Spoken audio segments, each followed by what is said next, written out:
You are listening to Beyond the Whistle.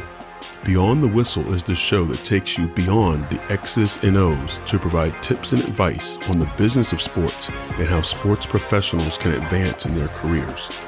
Beyond the Whistle is brought to you by McCants Sports, a sports executive search and sports leadership consulting firm.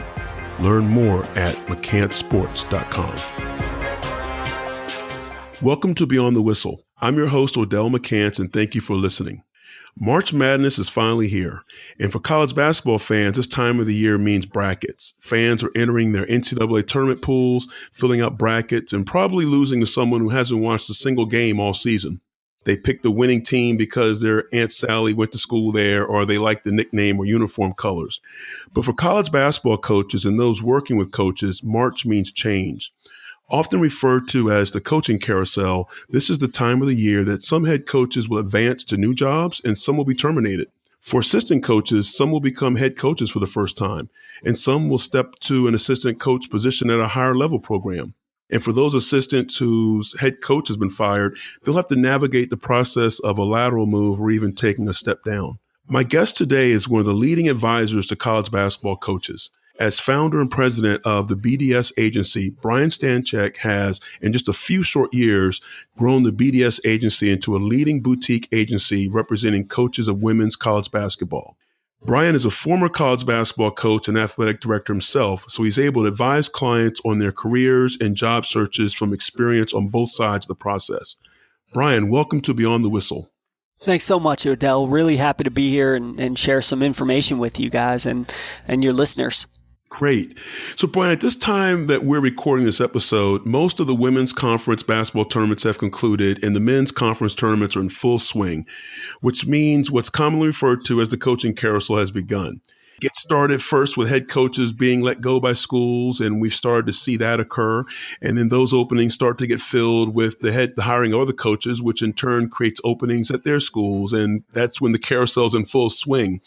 So, Brian, as someone who represents college coaches, share with us what your days are like at this time of the year. Well, it's nonstop in terms of constantly and that revolving, never-ending to-do list. Because for me, what I'm doing is I'm having end-of-season conversations with my clients before they meet with their athletic administrators. I'm communicating with athletic directors regarding openings, gathering information on their openings, helping my clients revise their resumes and their portfolios, and then in the midst of this, negotiating new contracts or existing contracts for clients. And so every day is completely different, but there's a lot of different things and wheels in motion at this point of time from probably March to April, especially that I'm doing behind the scenes to really help my clients navigate and be as successful and protected in their current spot, because that's the only guarantee essentially they have is the job that they're currently in. And then if there's an opportunity to advance professionally, financially, then we're exploring it. Great. So, you have a unique background of having served as a coach and administrator. Can you walk us through your own career journey? Yeah, sure. So, my intent when I was 16 years old, which is when I got into coaching, because I was never the greatest player. And so for me, I had kind of known that if I wasn't going to play at a high level of college basketball, that I'd want to be involved in a high level of college basketball. And so that's when my passion took over, and I figured, well, why not start coaching and being able to learn the game and network and be able to break in as early as possible. So I started coaching when I was 16, started coaching high school ball. And then I went to Seton Hall to work for Tommy Amaker and Chris Collins, who Chris had left for Duke the summer before I got there, but had a great year with them. Coach left from Michigan, stayed on staff, and worked 3 years for Lewis Orr. And I mean, it was just a tremendous learning experience for me in terms of just development of the game and how to manage and lead a program and be a really good assistant coach. So after I had graduated from Seton Hall, I went on to the University of Pennsylvania and I worked for Fran Dunphy. I was coordinator of basketball operations, and so I worked for on the men's and women's side. And so I would work for Fran Dunphy, where we had won the Ivy League championship and went to the NCAA tournament, which happened quite often under Coach Dunphy. So it wasn't anything that I did that was that was special. And I worked for Patrick Knapp, who was the women's coach at the time. And I had a lot of conversations with Coach Knapp about my career and what I wanted. And he really opened my eyes to the women's side of college basketball. And I get a lot of calls from guys these days who want to make the switch because they think that going from the men's to women's side, they'll have an easier time becoming a head coach. That was not me. It was, I wanted an opportunity to coach basketball and be able to really return back to Jersey to do so, which is where I'm from. And so I was fortunate enough to be provided a top assistant and recruiting coordinator spot at Fairleigh Dickinson up in Teaneck, the Division I campus, and was there for 2 years before returning to my alma mater, Seton Hall, where I coached for 3 years. And once my head coach at the time, Phyllis Mangina, had decided to step away, I started reevaluating my career. And I realized that I wanted a little bit more personal and professional balance that you don't get as a coach, but really loved being in the college athletics atmosphere. And so I was fortunate enough to be provided straight from there a athletic director role, where I was named Director of Athletics and Recreation over at Penn State Wilkes-Barre. And it was an outstanding opportunity to learn the administrative side of it, and invaluable to me in terms of the information that I gained to be able to provide to my clients these days. And so at the time, what I was doing is advising a lot of my coaching colleagues, former coaching colleagues, on handling situations with their administrators, negotiating contracts, interview preparation. And some of these coaches were having success either working through their issues or obtaining new positions or making more money.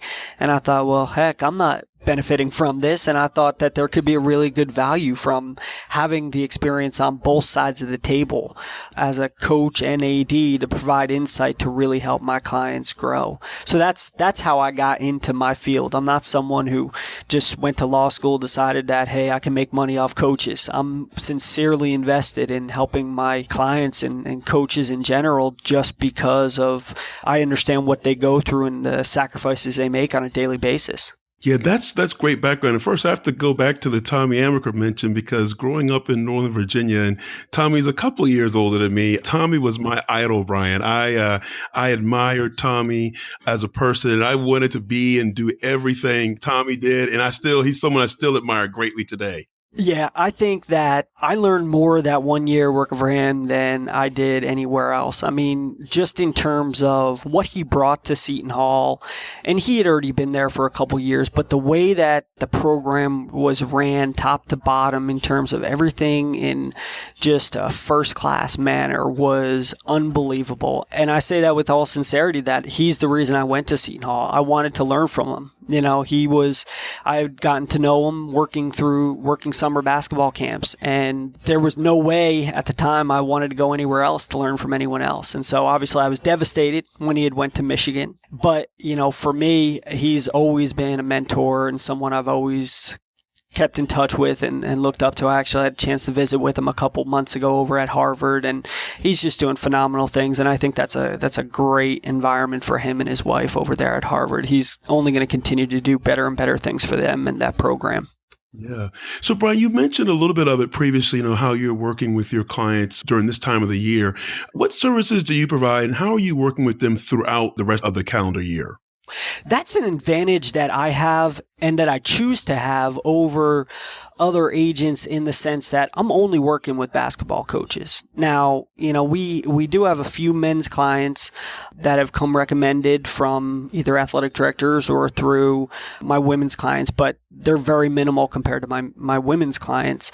And I like it that way, because I want to have a really strong niche, especially in the women's basketball market. And so for me, working with my clients year round, focused on women's basketball and basketball in general, coaches, I'm able to put in an effort towards them year round, not only when their job cycle is heating up. And so what I'm doing with them year round is continually having discussions with them about their career, working through situations that might be occurring, trying to connect them with athletic administrators, being able to help prepare them for the off season when they might start looking for jobs, providing them with information on career development. And so there's always things that are going on that I'm able to do, some clients take more advantage of communication during the season. One thing I tell them before the season is, listen, if you need something, just let me know, but I'm not going to be a distraction to you unless it's something critical that I need you to know.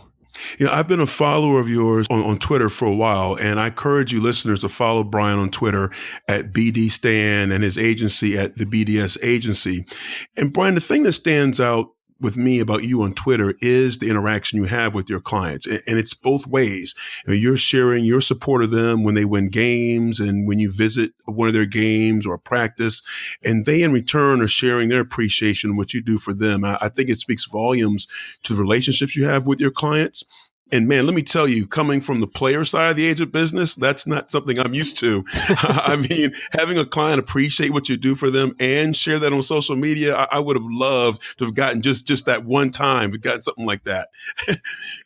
I don't follow I don't think I follow any other agents on Twitter. So I don't know what their clients are putting out there for them. But what I know is that I had an athletic director, say to me a couple weeks ago, they're like, man, I have never seen anyone whose clients appreciate them and love their agent as much as they love you from what they're putting out there. And that stuff is not provoked. I don't ask them to do that, but obviously it means a ton to me to know that my clients support me as much as I support them. And they know that, I'm not someone out here trying to take on as many clients as possible to have the best odds at getting jobs. In fact, my philosophy is a lot different. My philosophy is less is more, and I'm able to put that special attention to every client that they deserve. And so for me, I think that's really shown through, and the fact that, I really do perceive us as a family, and I don't get to, obviously at the end of the day, it's a business. But I think that my clients have, if I didn't know them previous to representing them, we've really developed a strong friendship as well. Yeah, no, it's very genuine and organic. I love to see that.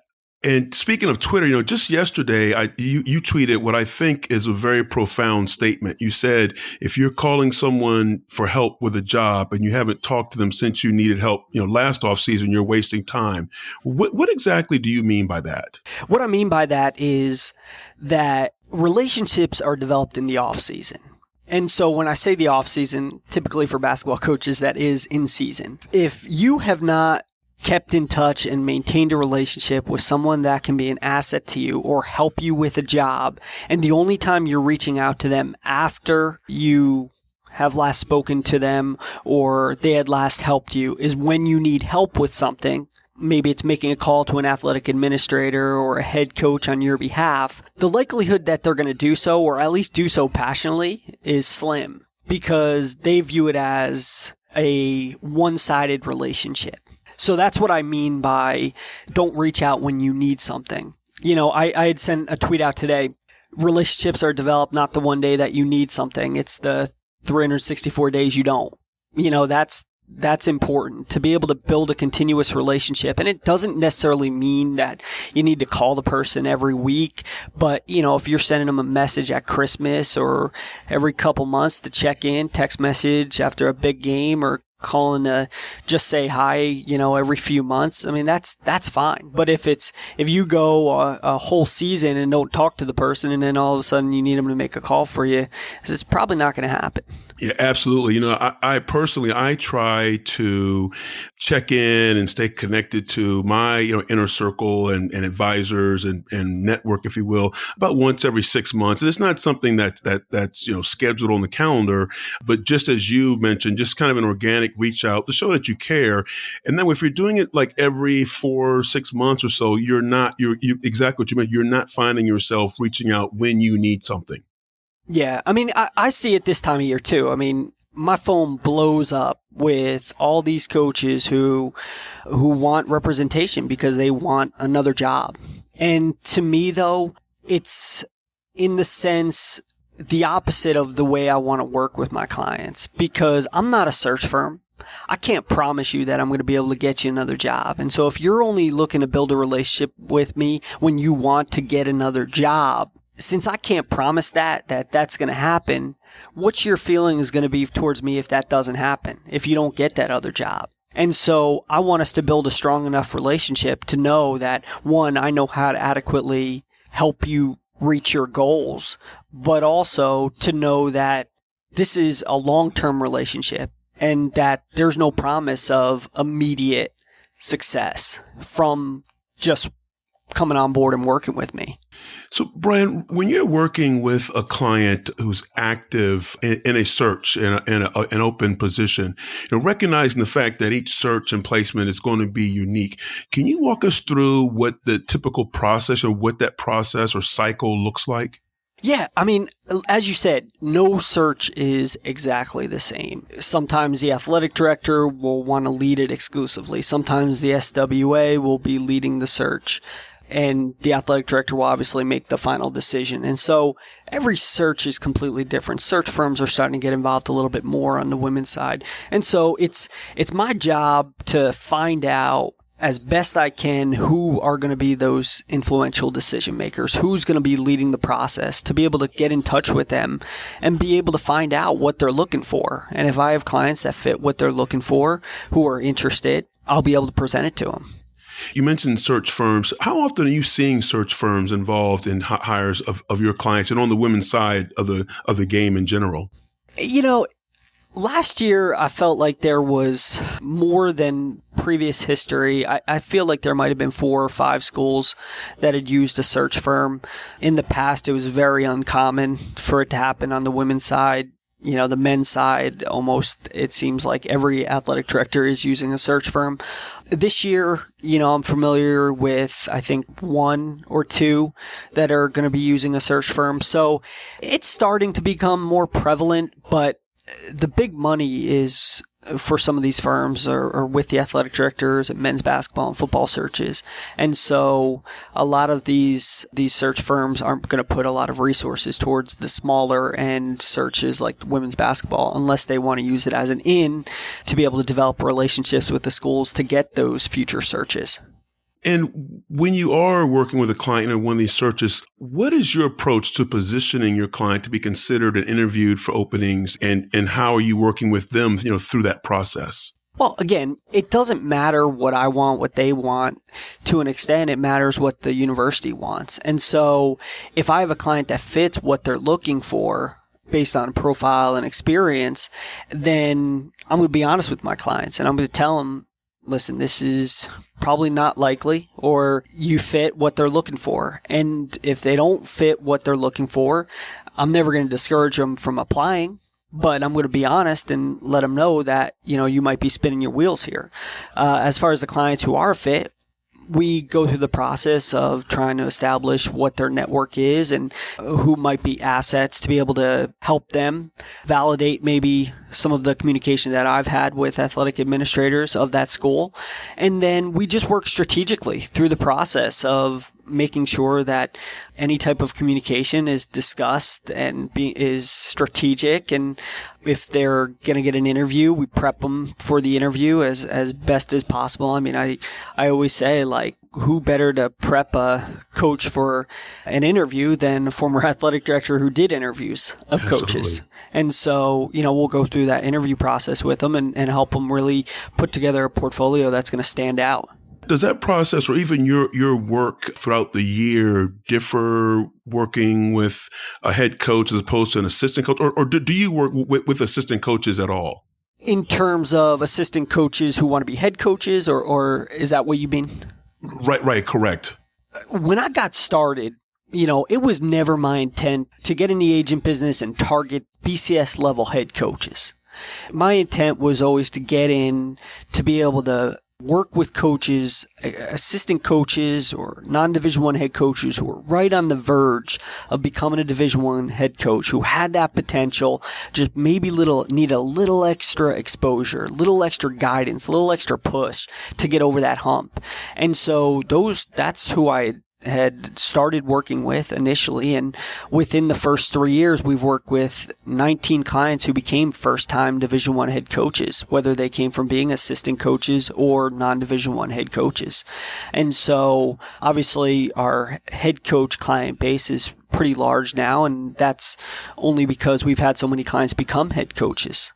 But we also have some outstanding assistant coaches who are ready to take that next step if an athletic director is willing to provide it to them.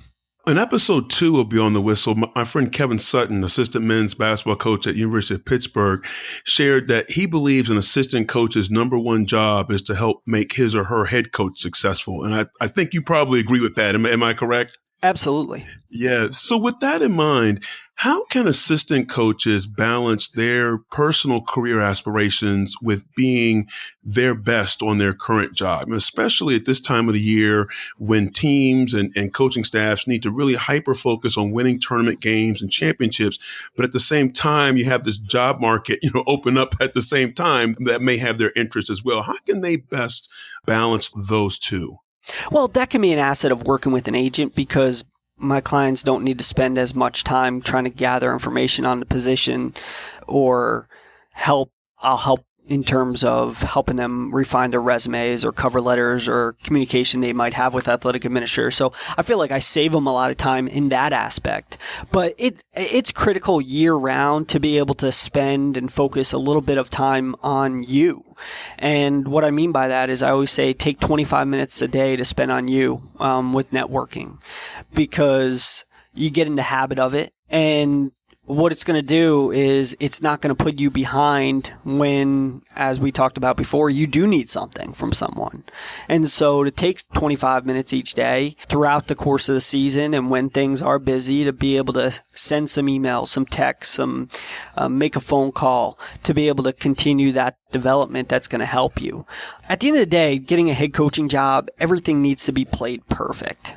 I mean, the process needs to be played perfect. The communication from yourself and those around you who can validate you need to be played perfectly. And so, yeah, it can be a challenge sometimes, especially if an AD wants to move quickly with their search. But I think I've done a good job of working with my clients through those situations to be able to take some of that pressure off them when they do need to get information to the athletic administrator or find out if they're going to be a viable candidate or not, so they're not wasting our time thinking about it. A few years ago, and it may still be continuing, there started the conversation around the perception or feeling that, I guess the numbers actually speak for themselves, that women coaches were not elevating within the game of basketball through the coaching ranks as quickly as men were. How have you seen that change in the last couple of years on either side of that debate or conversation, I should say? I think that in general, you're seeing, there's more emphasis placed, whether it's organizations that are involved in and around college basketball, to be able to provide more opportunities for female coaches. And so I think that there has been a point of emphasis on that, especially with more and more SWAs having a direct influence in the hiring process. And so I think that one thing that needs to continue to get better are being able to have head coaches that aren't afraid to lose their assistant coaches and be able to push them and be able to make calls and really help them reach their goals of being a head coach. And so I think that has a lot to do with it. And I'm not saying that every coach out there isn't doing so, but I think that as an AD or a SWA, if you're getting a call from a head coach who's really working to talk to you about their assistant coach, one, they're either doing so because they want to get rid of them, but they're also doing it because they really believe in that person and that they really want to help them reach their career goals. We mentioned search firms as a trend. Are there any other trends that you've seen in the coaching profession, not in addition to hires, but just coaching profession, professional development, that have come over from the men's side of the game to the women's side? One of the things that I've really done is, there used to be a conference called Villa 7. And it was big on the men's side. They had done a little bit on the women's side. And so for me, I had started a conference called the Head Coach Training Center. And I did so with the intent that it would be similar, maybe not initially or within the first couple of years, but grow into a similar setting of Villa 7. And what that does is allows aspiring head coaches the opportunity to learn what it takes to become a head coach and also how to be successful in that role. While also it allows coaches the opportunity who want to coach at a higher level or continue to develop as head coaches an opportunity to learn. And so we incorporate numerous athletic directors, numerous athletic administrators, senior women's administrators, as well as current successful Division I head coaches that teach these strategies to coaches about how to obtain a position and then be successful in that role. And so that's one of the things I've really kind of taken from the men's side to bring over to the women's side to be able to, one, not just allow them that opportunity to learn, but to network and also give back to the coaching profession in general, because I can only take on so many clients. And so I think it's great to be able to provide something for any coach that may want to attend at this point. Great. I'm glad you mentioned that because I wanted to mention your head coach training center as well. So Brian, so that is open to all coaches, or is it limited just to your clients?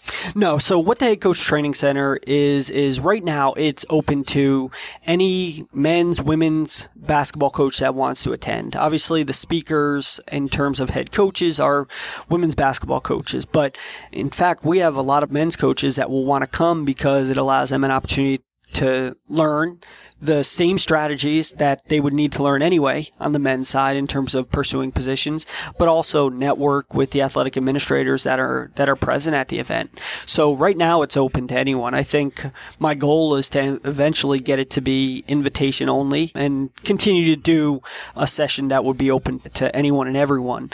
But yeah, it's wide open right now to anyone that wants to take advantage of it. And do you have details for this year's training center available? Sure. So it's May 21st to the 23rd at Mohegan Sun Pocono in Wilkes-Barre, Pennsylvania. You can go on my website to look for more information, which is www.thebdsagency.com/HCTC, and all the information will be up on there. But we have outstanding speakers coming this year that range from BCS level down to low Division I, and probably have about 5 to 8 Division I athletic directors coming. So it's going to be a great learning and networking opportunity. So when you hear the whistle, it means that we're about to share with you a resource to take away from this conversation that you can use and implement right away in your own success journey. Brian, can you share with us a book that you've read or currently reading that has had impact on your career and you would recommend to our listeners?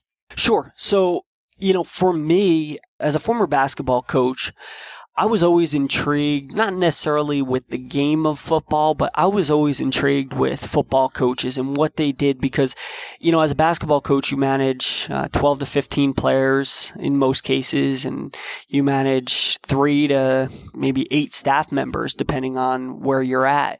And so I always admired that football coaches could have staffs as large as 20, 30 people, but also have up to 100 football players and be able to manage that. So I always read books on football coaches to learn how they've managed their programs. And one of the best books I've ever read is Think Like a Champion by Mike Shanahan. It was after he won the Super Bowl, I think, for the second straight time. And it just talks all about the breakdown of the mentality of a champion.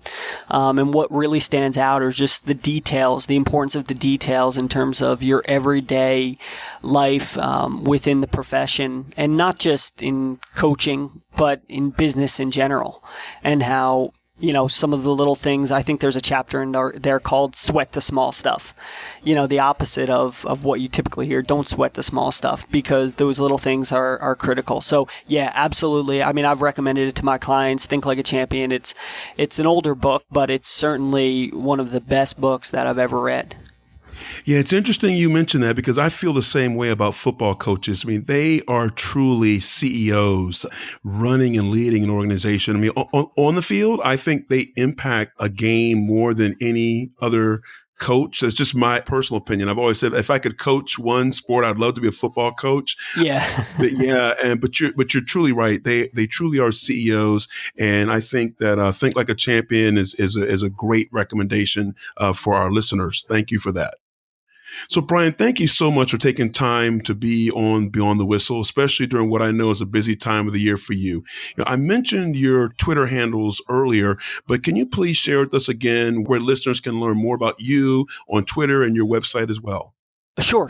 Feel free to follow me on Twitter at BDStan, or you can check out more information on my agency and my work with coaches, which is www.thebdsagency.com.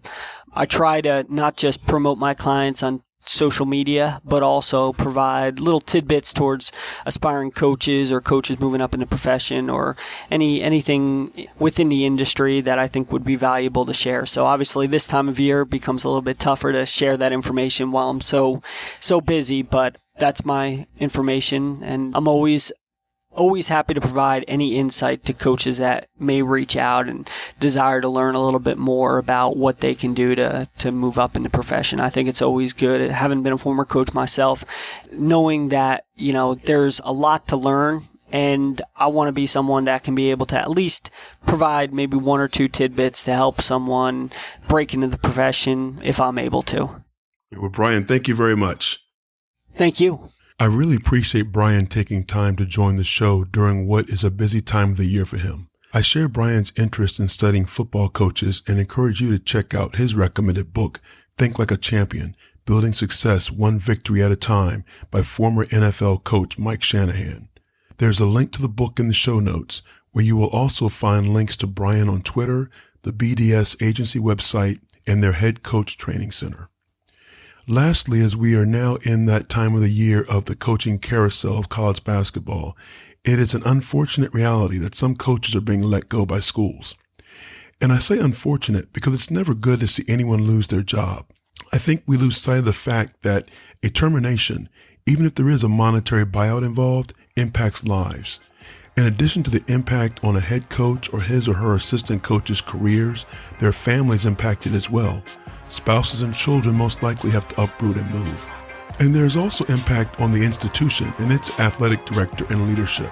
Every coaching hire is made enthusiastically with the belief that the relationship and the program will be successful, but it may not always turn out that way. If you enjoy the show, please subscribe on iTunes, Stitcher, or any other podcast app you use. It's the best way to stay updated with the release of new episodes. Let's also connect on Twitter at Odell McCants or at McCants Sports. Thank you for listening to Beyond the Whistle.